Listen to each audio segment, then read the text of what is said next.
what happens when you hit your 40s, right? And also, I'm so used to seeing everybody in Zoom boxes. It's very refreshing to see everybody live. So thank you all for being here. Thank you, KORNIT, for this amazing event. We can give people everything they want: style, quality, fit, color, comfort, and, oh, by the way, sustainably made, ethical, fair trade, certified organic or biodynamic, biodegradable, recycled, circular, low impact dyed, digitally printed, and all that yummy stuff that isn't about sacrifice or deprivation. It's about value add. It's about yes and. And so I've spent the last 30 years, so I started when I was 3, driving sustainable products from food to beauty to fashion. I actually co-founded a school in 1990 that's known today as the Institute for Integrative Nutrition. It's the world's largest holistic nutrition school, having certified almost 200,000 people worldwide as health coaches. So, like many of us, raise your hand if you eat organic food ever.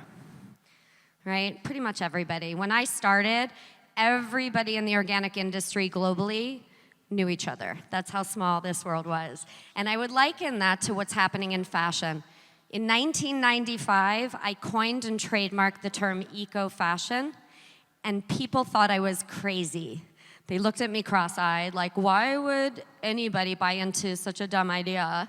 People who are into fashion could care less about the environment and social justice, and people who were into consciousness and humanitarianism and environmental accountability were not into fashion, or at least that's what people thought.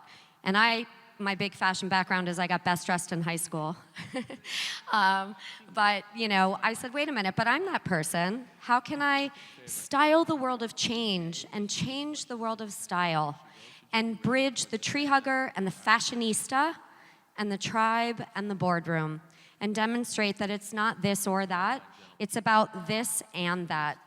So I've spent the past 25 plus years building supply chains all over the world, from the source to the story. And now I literally pinch myself that this industry is finally waking up to something that I always believed was not an if, it was a when.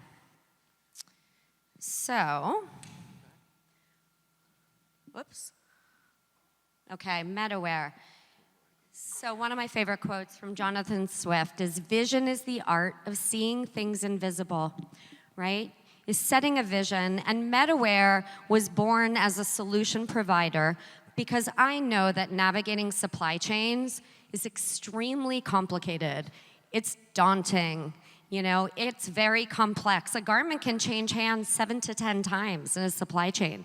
So I created MetaWare to be a turnkey, plug-and-play, full-package manufacturer of sustainable fashion, from the farm of the raw material all the way to the finished fashion, from source to story, and from agriculture to popular culture, built on my book, which showed on that first slide, which I actually have a copy. This is called Eco Renaissance, Co-Creating a Stylish, Sexy, and Sustainable World.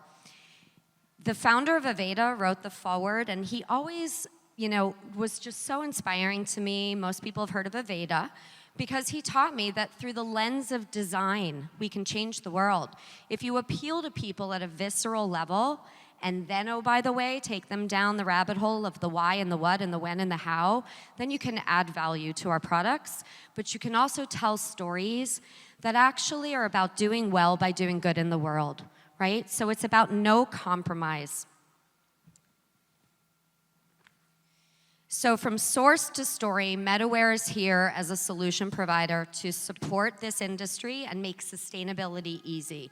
We actually have a farm project in India that is called Reset, that stands for Regenerate the Environment, Society, and Economy through Textiles. So it really does start at the source.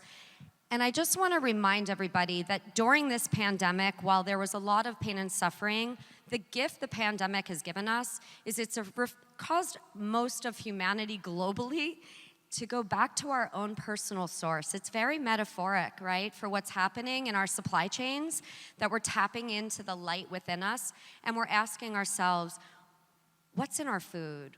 Where is our fashion coming from? Who made it? You know, how's it being made? And we want to know that because everything we put in, on, and around ourselves and our bodies is an extension of who we are, right? We're just made of energy. So it's being a part of that solution and recognizing that the seed, where everything starts, the source, the light, right, is about bringing life up our supply chains to finish fashion so we can look good, but we can feel good and do good in the world too. This is kind of a wild ride for me. In fact, at 10 p.m. on Tuesday night, I have a 1-hour show on QVC for our brand Seed to Style. So if anybody wants to turn on QVC. And it really is, you know, surreal for me to go on air and talk about sustainable fashion to the masses. But what this is a validation of for all of you is that game on. Right? This is not about staying ahead anymore. This is about not being left behind. Sustainability must be embedded into our supply chains, our products, and our brands in order to stay relevant. When I started and we were doing sustainable production for some of the biggest retailers in the country, most of those initiatives were being driven by the marketing teams. But today, they're being driven by the designers, the product design and development teams, because it really does start at the product level. And that's why design is so powerful in this movement. So on QVC, we also offer size inclusivity, affordability, accessibility, you know, and breaking the stigmas that sustainable fashion is either just for the elite or that it's crunchy, frumpy, boxy, beige, and boring, right? Which is, you know, when people hear sustainable fashion, they think potato sack. They think, can you smoke it after you wear it? Right? Probably the single most asked question that I've had throughout my career. And it's coming back. And then we have our brand, Yes And, which is, again, all about no compromise. And it's about eco-creation, not just co-creation, but eco-creation, because 1 + 1 = 11. This is one of my favorite numbers, and one of my Marciisms, that, we're stronger together than we are apart. We have an exponential power to transform the fashion industry when we connect the dots, not only with other industries. In my book, I connect art, food, wellness, beauty, fashion, and business. But in this room and beyond this room, it's about connecting with each other and remembering that we're all in this together, right? So, and we have a special offer. I'm wearing the love dress from Yes And right now, which really sums up, again, my life work, which is inspired by a quote in a book called The Prophet by Khalil Gibran, that work is love made visible. So when you love your work, it's not work, it's love, right? And if you enter KORNIT 22 at joinyesand.com, then you get 22% off 11/11 through the end of this month. Just a little fun gift. Okay, so we all know, business as usual in the fashion industry just can't continue. We have impacts, waste, water, energy, climate change, social justice, chemical use. The fashion industry, as many of you have heard over and over, is one of the leading polluters of air and water in the world. 20% of the world's freshwater pollution comes from textile treatment and dyeing. 10%, it depends what you include. If you include agriculture and transportation, and you'll see statistics ranging from 4 to 10%. But of the world's carbon footprint is coming from the fashion industry, right? 5% of our landfills are filled with textile waste. I mean, we just can't keep going in this linear model anymore. We have to embrace cradle-to-cradle principles and remind ourselves that what we take from the earth, we have to give back to the earth, right? And the cradle-to-cradle principles in the fashion positive movement are about material health and material reuse and water stewardship and social justice and renewable energy. And we have to check every box but one at a time as we move forward to build this movement, because we just can't be continuing to look at fast fashion proliferating all of these toxic chemicals and all of these impacts which are only growing over time, right? So with COP26 happening right now in Glasgow. It is time that we look at climate change and take it seriously, right? We've all been talking about it, but fashion is such a contributor. So how do we reduce those impacts along the way and be a part of the solution?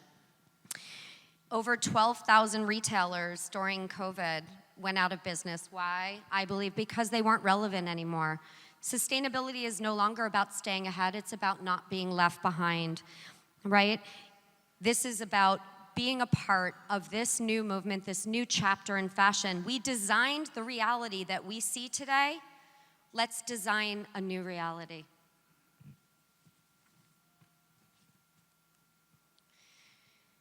So as said, and COP26 happening right now, climate change is the single greatest threat to humanity we've ever faced, right?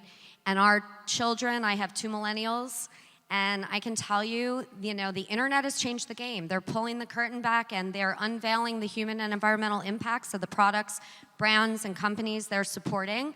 And transparency is just as important as style and quality and fit and color and comfort and price, right? They want to know the answer to where their products came from. And as Albert Einstein once said, we can't solve today's problems with the same consciousness that created them. It's time we climb this ladder of consciousness and we change our perspective within the fashion industry. And we remind ourselves that if you're not a part of the solution, you are a part of the problem. And so we need to be giving consumers what they love and seek in the way of style and quality, but also making a difference to human and environmental wellness, farmer and worker welfare, and future generations. And today, the sustainable products industry, looking at business as a force for good, this year, $150 billion industry and growing. This is not going away. This is like a vortex, right? Once people enter this domain of sustainability, they don't turn back because there's that seed of consciousness that gets planted and then they ultimately say, as many of you raised your hands around food, what else? What's next? What more? What else can I do? How can I be a part of this? And how can I vote with my dollars, right? And so consumer demand is absolutely driving change. 83% of Americans today are buying organic food at least occasionally. This isn't, just about whole paycheck anymore. Costco's the biggest buyer in the country of organic food. 77% of consumers said that they will buy products that show concern for the environment. 78% are more likely to buy products that have a clear labeling or traceability behind them, right? And it just continues to reinforce that this is what this next generation and generations to follow are looking for. And in our world, it really starts, again, at the source, at fibers and materials. It's about making material change. This is where innovation starts. Look, I've been doing this for 30 years, and I still get so excited at how much transformation and innovation is happening every day. I mean, I almost can't keep up, and I'm out there, all over the world trying to keep my arms around what's happening in sustainable fashion. I mean, there was a day where if you Googled eco-fashion, I was the only listing. And now it's, ubiquitous for this global movement, right? And we are literally just at our infancy. It's really exciting. When people think sustainable fashion, oh, that's so confining or constraining, it's actually not. It opens a whole new world of opportunity to all of us. And it's so fun and so exciting. And we have to remember, this isn't about making fashion sustainable. This is about making sustainability fashionable, right? Because it is so important. And it also is, there's no reason anymore we can't do this.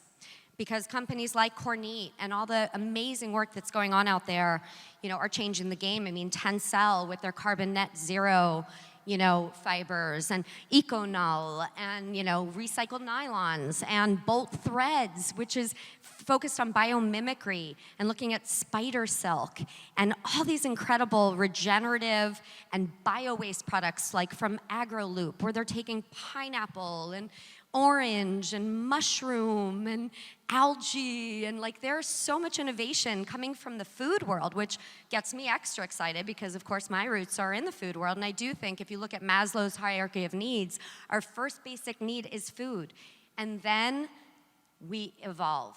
and we move into shelter and clothing. And that's what's happening now, and that's why I wrote my book based on what I call the 5 C's, which you've seen sort of intertwined in this presentation, which is creativity, because it all starts with creativity, and consciousness, and community, and connection, and collaboration. Those are the 5 C's that cross all of our popular culture sectors, right? And that common thread, we might be speaking a different language, category to category, but we're really speaking the same language, right? We're just using different vehicles for transformation.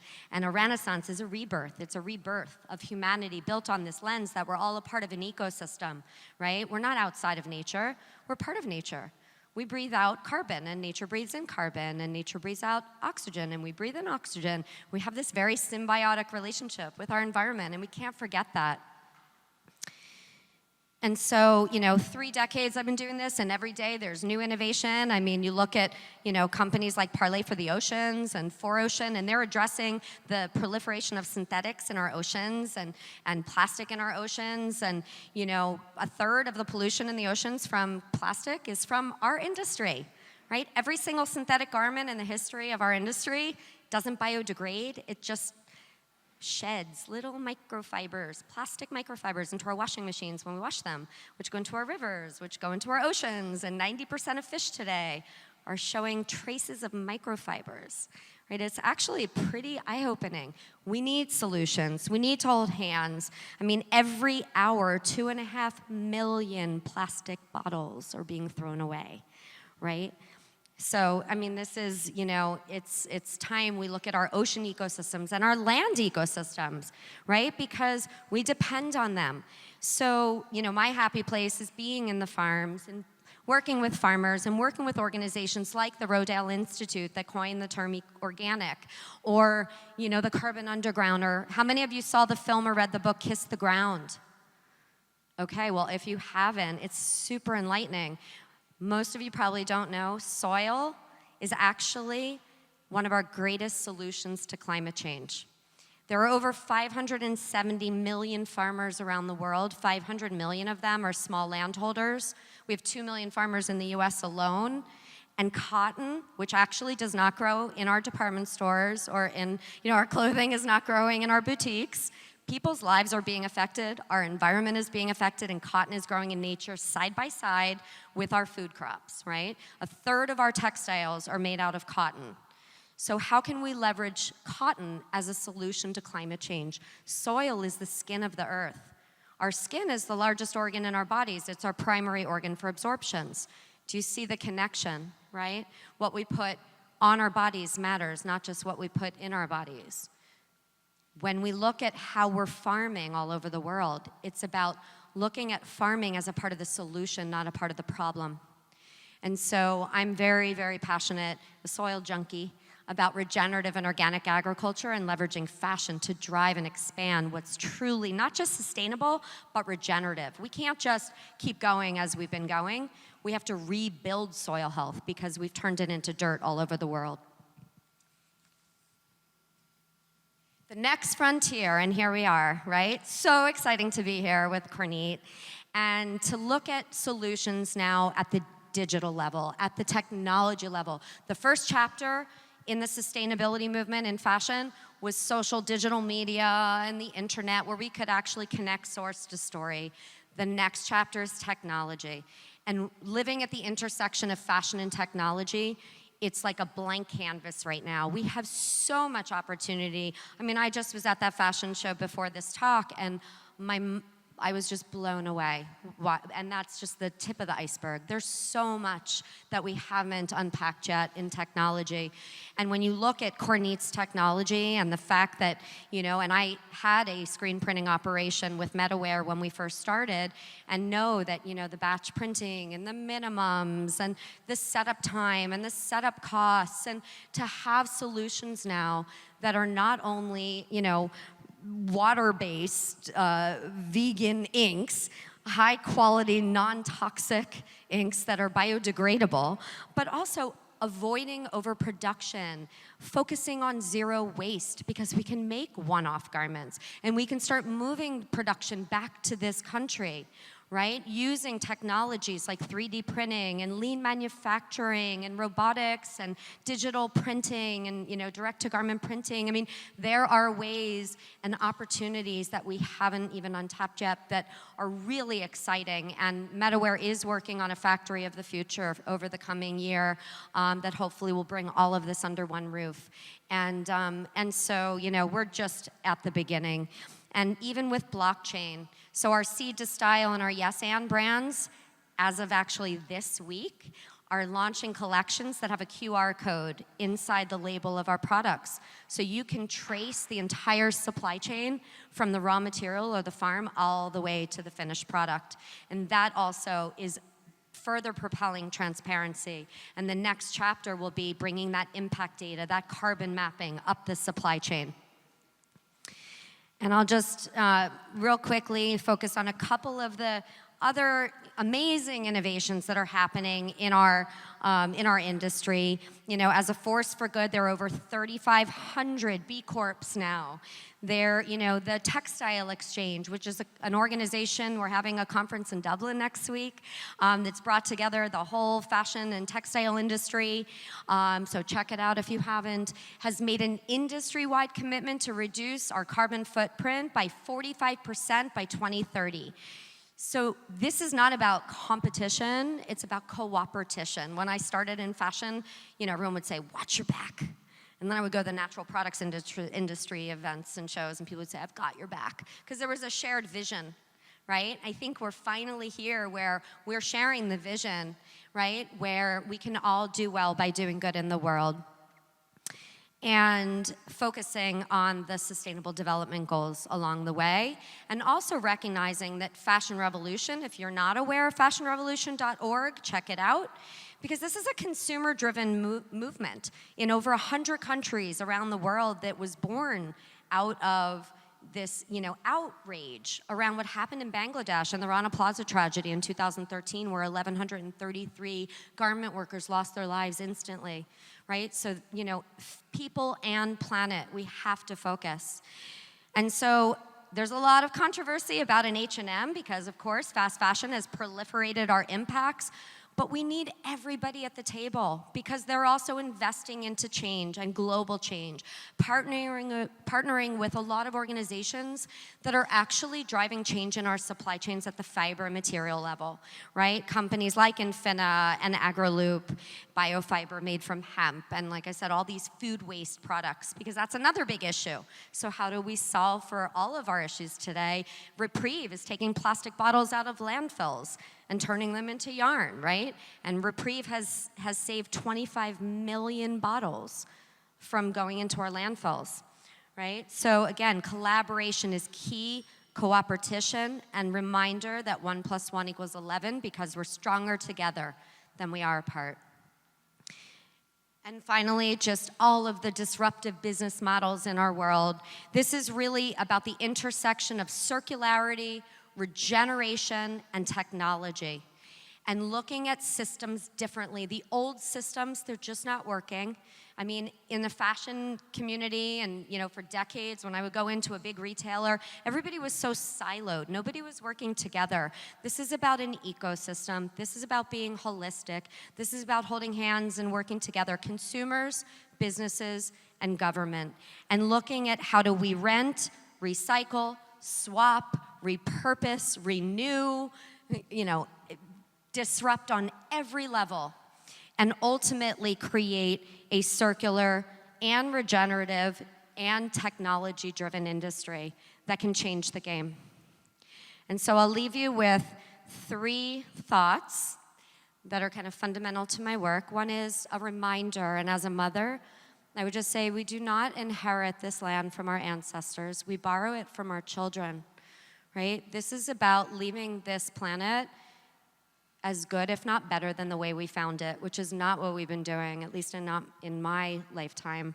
So, clock is ticking, and we all need to take action here, be proactive, not reactive, and set a net zero carbon vision.